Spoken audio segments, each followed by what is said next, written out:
A lot of you ask me for tips on how to draw the Jujutsu Kaisen's official style, so in this video I will teach you everything I studied these past few months to go from this to this. I won't talk about the anime style, which is slightly more complex. We're only focusing on the visual arts. Don't get discouraged if you cannot get the results right from the very beginning. I also failed a lot when I started, and it took a lot of trial and error to get a result what I'm happy with. The key is to just keep practicing day after day. Jujutsu Kaisen characters tend to have a very realistic body and face proportions compared to other animes where the characters have more stylized proportions, unique designs, and unrealistic anatomy. Step 1. Canvas settings. I'm going to draw a very simple full body arena as I help you study the main Jujutsu Kaisen features. If you draw on a super small canvas, your art will not look as crisp as the official art. So the first thing I want you to do is to create a canvas that is at least 2500 times 3000 pixels. DPI isn't important unless you want to print it. Otherwise, keep it at 300 minimum. I use Clip Studio Paint, so I cannot really advise you on other programs, but these settings should be the same everywhere. I always draw on vector layers instead of raster because I like to use mesh transformation to edit the shape of the lines without having to redraw them. And vectors don't lose quality when they're edited compared to raster. I have a bad habit of editing my art pieces a lot after I'm done with the colors. For some reason, I only see the mistakes after coloring in the whole thing, so I always find myself moving eyes here and there and resizing the head part. So to not ruin the whole piece, I always draw hair, eyes, face and body in different layers so I can edit only one without ruining the others. Number 2. Pick the right pen. Don't use a pencil or a textured pen. It needs to be completely seamless with a minimum of anti-aliasing so the art doesn't look too pixelated. You also need to turn on stabilization to avoid wobbly lines. The pen I used is called Turnip Pen too, but a G pen also works. I don't use it because mine looks too pixelated on the edges, has a sharp tip and doesn't have a constant ink flow, and sometimes leaves this weird line that I don't know how to get rid of. The pen you want needs to be completely uniform with no start and end spikes, no pixels and no ink bleeding. Now let's calibrate the size. Open an official art, preferably one you wanna mimic, and paste it on the canvas you just created. Then resize it until it's the same size of your future OC. Each official art has a slightly different line art, so in order to make your OC feel like it belongs there, the line art size needs to match. Now draw a line near the character. In this case, 4 is too thin, 6 is still not good, and 9 seems to be perfect. On the other design, 4 looks too thin, while 5 looks perfect. If we look closely, the line width is not always the same, and sometimes it's thinner in the inside details of the characters. For my art, I usually use 3 pixel brushes for the inside and the outside. Step 3. Body proportions. Jujutsu Kaisen proportions are very realistic. Except for Megumi, what's with these angles, bro? How to get the right proportions? If you're on Clip Studio Paint like me, you can just create your own default 3D model with the right proportions ready to use every time. If you don't, Post My Art has 3D models you can use with many free poses. It's actually very similar to Clip Studio models. You have different body types, poses, and even props and animations. That's so cool. You can even just Google free 3D models and you'll find plenty. You can screenshot these pieces to practice on them, no need to credit. They don't belong to anyone anyways. So back to the Erina's full body I was gonna draw. Let's pick the canon character with the body type closest to Erina's. In my case, it's Nobara. Let's create the guidelines for her head. Make a circle around the head and then duplicate until you reach the height of your OC. Since Erina is a little bit shorter than Nobara, we're gonna remove this little part in here. No, Erina is around 7 heads proportions. She's only 7 apples tall. Now, using the guidelines taken from your reference, try to sketch the body. Trace where the shoulders start, where the chest ends, the waist, the hips, the arms, hands, the knees, ankles, and feet. The more guidelines, the better. Now save it and use it every time you draw your character as a guideline. I think using this kind of grids is super helpful to learn. You can trace them on top of some art you want to learn from, and then use the grid to redraw the characters so you can avoid tracing. Do this as an exercise until you don't need them anymore. When I draw, I always have at least 3 or more references of canon characters I'm trying to reference from. It's actually very helpful to have a visual reference in front of you every time you draw.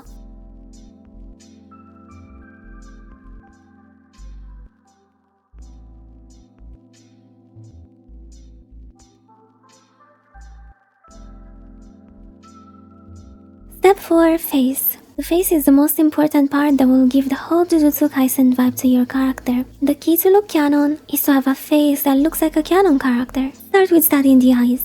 Jujutsu Kaisen has a small variety of eyes that aren't crazy original. They're not as iconic as Demon Slayer or One Piece that are instantly recognizable, but at least they have more diversity than Dragon Ball or Naruto or stuff like that. So if you nail the eyes, your character will be halfway to looking more canon. In Jujutsu Kaisen, the most common design is 3 main lines. The length depends on the type of eye you're going for. Some characters have a few eyelashes lines, with the sole exception of Satoru Gojo, who has his own unique style of pretty eyelashes, of course. The upper line delimiting the eye is always thicker on the inner part and grows thinner on the outside, while the lower line is just a simple line, no need to double it. Last lines you have to draw are the upper eyelids, which is a long line that goes all the way over the eye, and a small one delimiting it. Some characters also have a lower eyelid, which goes on the outer corner. The irises are thick lines, circles of different sizes, while the pupil is always a small dot, but never filling the whole iris, it's never too large. The irises are sometimes small ovals like Kuroi and Nita, so you don't have to stick to a perfect circle. The eyebrows aren't a single line, there's always a wider part on the inside of the face with a pointy tip. So in summary, just pick some references of the eye type you want to go for your OC, and then you practice until it looks exactly the same. Last but not least, the position of the eyes needs to be always on the same guideline. For younger characters, it's like in the middle of the face, while for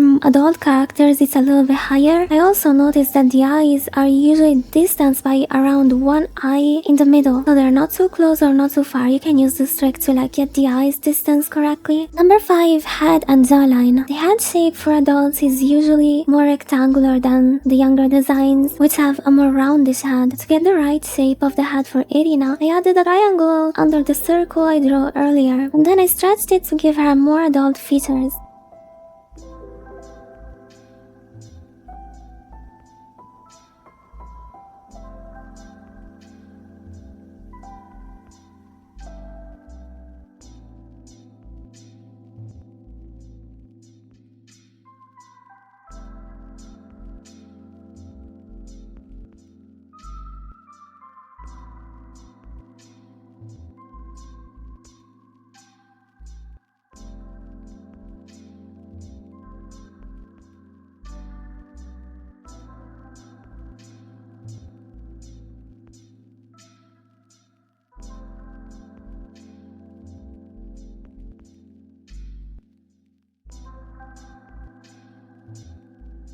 As you can see, literally all characters, even the girls, are Sigma look maxers with a jaw sharper than my future, so the front view is pretty much the same for everyone, with a more or less pointy chin, but very square jaw. I even made the eyebrows for when I draw Irina, so I don't have to draw it over and over. The side view is also very similar on every character, so if you want your characters to look Jujutsu Kaisen, it has to be exactly the same shape, same curves in here, same way the chin ends, same jaw angle. The only difference is girls having a more pointy and shorter chin than the guys, who have a longer and blunt one.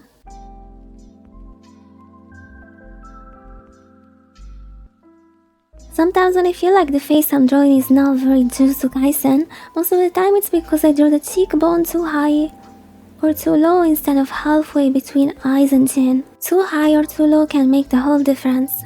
The ears also have to be very detailed. Oh my god, just realized it's AI. The overall face should not be a perfect rectangle. Flares a bit from the chin and up to the top of the head. Number 6, the nose. The nose doesn't change a lot from character to character, and it's very often 2 lines for the nostrils and a long one for the nose bridge. For the side view, it's usually a sequence of non-continuous lines and 1 nostril, but sometimes it's simplified and this long line is removed. I like to remove it myself from Irina's because I like to soften her features, and I also hate drawing noses. I think they're so ugly. It's not a fixed rule, you can do whatever you want. From the side view, the most common nose is sharp and pointy, but you can also go for a more prominent one like Hakari's and Higuruma's. Number 7, the mouth. They are very similar across all the characters, so make sure you just practice until you can draw them perfectly. Usually they show a thin set of teeth that go all the way to the molars. They're not exaggerated like other anime styles. The gums are never visible, but the tongue is always drawn. And don't forget, the bottom lip line is always there. Number 8, the hair. The hair might be the hardest part to customize. The hair will make the character unique, but also making it too custom might take away the Jujutsu Kaisen vibe.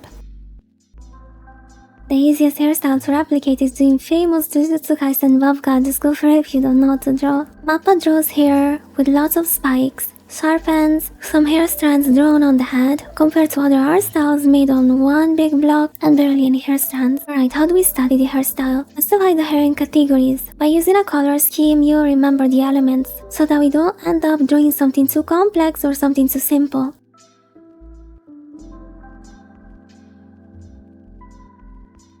Just make sure to well define the hair strands instead of drawing big, bulky blocks.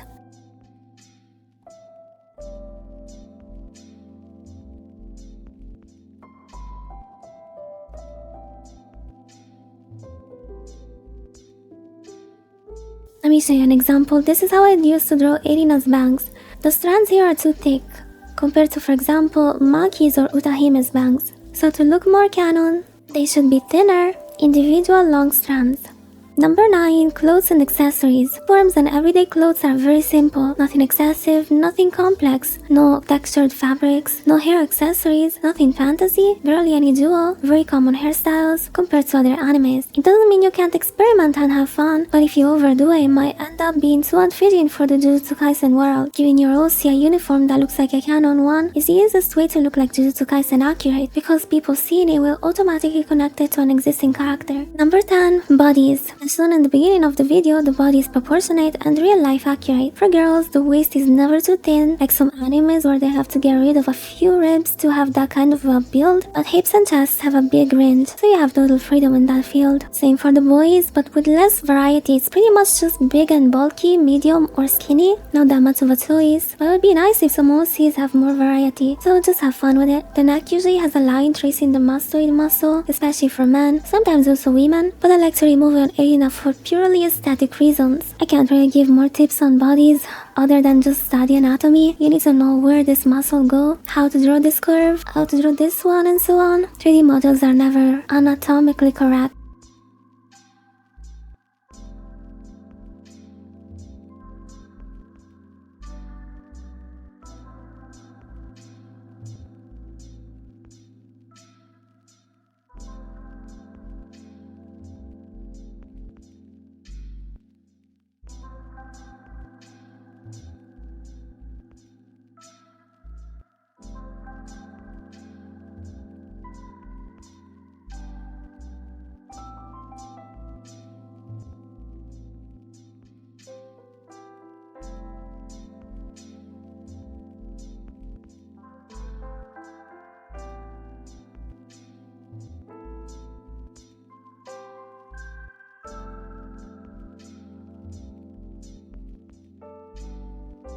Number 11. Coloring. Colors are cel-shaded and very simple. Some official arts have a hint of airbrush too, some are more or less saturated, so you have to train your eye or just watch some lessons on color theory. For example, on this artwork, the colors are completely flat, but on this one we can see a hint of airbrush. I usually just create a new layer on top of the colors, use a black airbrush, then change it to overlay and reduce the opacities to 50%. Usually gives the same result as official art. Then you need to look at where they mostly draw the shadings in the official arts. Under the arms, under the faces, under the bangs, the clothes folds, under the chest. The shading is also very sharp. Avoid round tips like these and make it more pointy like this one. The hair coloring is also very simple. Usually they only color the back and between some strands, here and there.